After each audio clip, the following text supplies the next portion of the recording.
We're getting ready to go on a ride. There's a poker run today for abused children. So raising money for a good cause. Just wanted to get you guys this video up.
Alright, you guys, so as you could see in the short clip before my intro, if you blinked, you missed it. It happened that fast. A very crazy accident happened on this run. So we showed up Sunday for the Teddy Fultz annual poker run. This poker run is absolutely amazing. It benefits abused children. Teddy Fultz was abused and eventually passed away from domestic violence. We went to this event because we wanted to raise awareness, we wanted to raise some money, and we wanted to be a part of a good event, a local event. I try to get to as many of these as we can. In this video right here, you guys are gonna see we sat for almost 5 minutes while all the motorcycles were leaving the starting point of the rally. Up top, you could see that there were hundreds of motorcycles there. They all started leaving from the top parking lot one by one. Once the top parking lot was completely empty, they started with the bikes down below in the parking lot where we were at. So we started following suit as well. Right now, we're just getting ready. We're moving over to get in place. This was supposed to be a really good run. Me and my wife normally don't go on poker runs just because of how many people are there, and it's just one of those things that we don't really do. We don't drink really, we don't go to bars, so it was really crazy to see all these people here. It was really good that they were raising money and raising awareness for this event. So we are getting ready, we're lining up. Right now, all the bikes are leaving. They're all getting into place, and they're all getting ready for this run. I kind of wanted to leave this part in so that you guys can see the sheer volume of motorcycles that were on this run. It will come into context later on here why it was important to show this. So we sat here for almost 5 minutes straight watching all these motorcycles leave. So this was not a small run. There were a lot of people here, and it took a long time to even get the run going. And I wanted to show exactly how many people were here on this ride, and just want you guys to see that we are in the very back end of the run. We were probably within the last 15 motorcycles in the entire line. So during rides like this, I prefer to be towards the back of the run.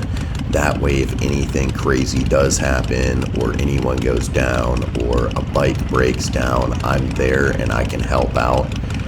When you're on a run this size with people like this, it's always good to have someone towards the back in case somebody gets lost or anything happens at all, that you're able to stop, help them out, get them to the next spot, call a tow truck, so that they're not stranded there by themselves. Alright, so I cut about 2 more minutes of us waiting out of the video so that I can get right into us heading out. So my father-in-law was in front of me, my wife was in front of me, Dan, one of the friends of the family, was in front of me as well.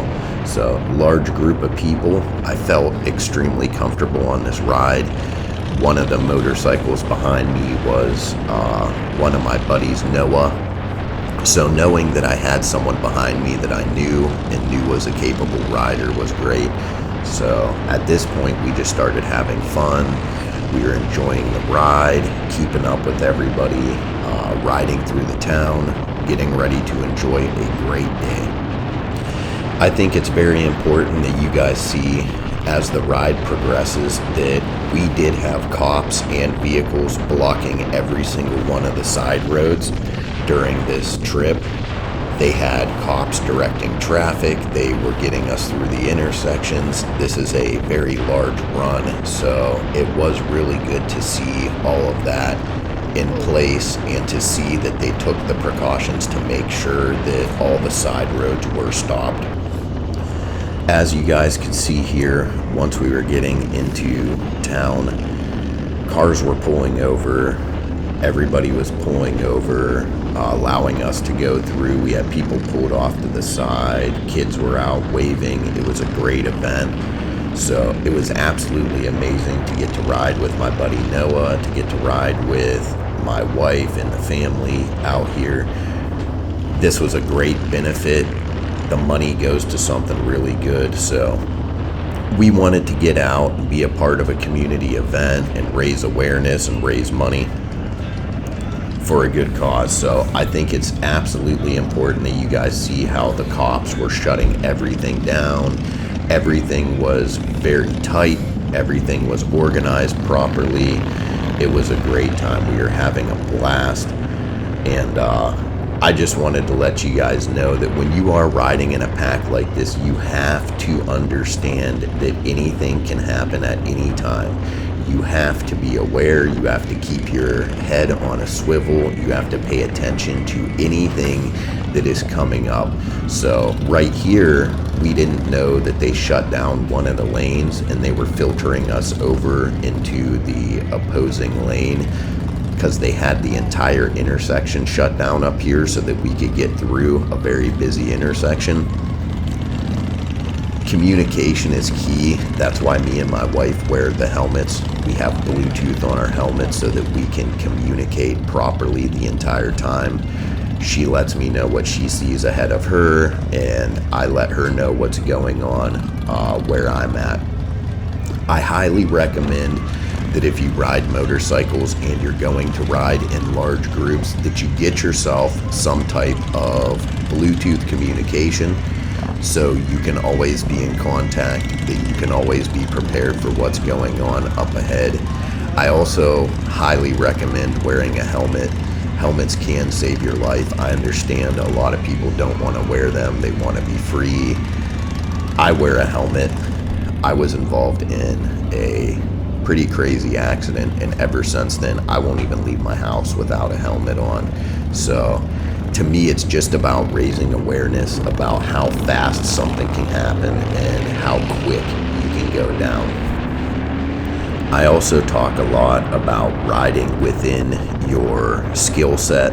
So I've been riding for a very long time. As you can see, I was getting it coming up the hill, but as soon as I get back in the pack, I slow down. I assume the speed that everyone else is traveling at. I always stay vigilant and I always stay aware and prepared. I've rode in large group packs quite a bit, so I'm very comfortable riding within my skill set. The other thing is, when you're riding in a group pack like this, the entire dynamic of the situation changes.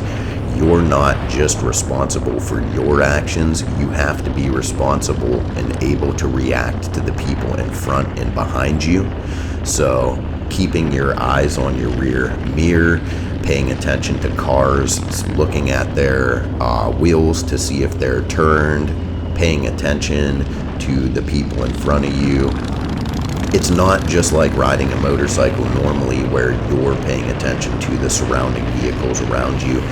You're paying attention to the motorcycles that are surrounding you as well, because right here I'm sharing a lane with Dan and I am completely dependent upon his skill set and the skill set of the riders around me to make sure that we are safe. So I do just want to take the time here to warn you, if you are watching this, that there may be some graphic content in this video. So right here, we were all coming up. We were trying to stay really tight. We're on a country back road. Speed limit is 45 right through here. So we're staying as tight as we can. Right there, that car just pulled directly in front of a motorcycle, causing him to swerve to the left, swerve to the right, lock his brakes up. As he did that, a Can-Am Spider behind him was not able to brake in enough time and ran him over.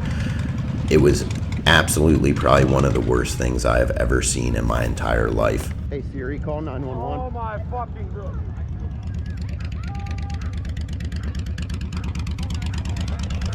So all it took was 3 seconds of somebody not paying attention to cause this accident. This lady didn't pay attention. She literally just turned into her driveway. And for anybody saying that you were able to actually see a gap that she was able to drive through, I'm gonna put a zoomed in view in here where you can actually see that she had absolutely no room to pull in front of this vehicle. There were only 15 motorcycles at most behind us here, to where if she would have waited 10 to 15 seconds, she would have been able to turn into her driveway without impeding the traffic of any of these motorcycles. But she couldn't wait any longer, and she decided to pull directly in front of these motorcyclists, causing a severe accident.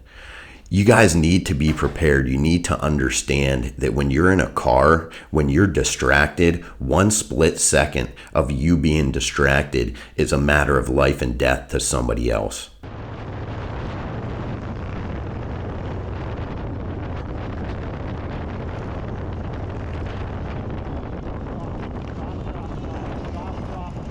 Right up, I don't know if anyone else has called yet. Someone pulled out in front of a bunch of motorcycles. We got 3 people down. There's a cop already here.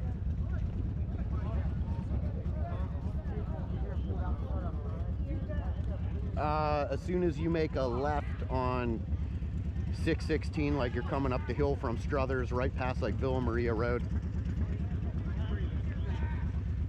No, before that, way before that. All right, so I just wanted to stress to you guys the absolute importance of staying calm in a situation like this, making sure that you are able to control your emotions, and make sure that you are communicating well with the police and first responders to make sure that you can get somebody there, keeping a clear head and being able to focus on making a phone call, making a decision when your stress level is at a very high peak, so that you can be effective in making sure that we get the support and the care that we need there for these people that went down. A lot of people's emotions were running very high. I do apologize for the quality of this last video here. It was filmed on my phone. I turned my GoPro off. I almost completely forgot that I was filming, but I think that people need to see this, because there's no advocacy for motorcyclists that get injured in situations like this. The lady who was responsible for turning in front of these people and essentially causing this accident is going to receive a ticket for failure to yield for a left-hand turn, if anything. And I feel that is completely unacceptable.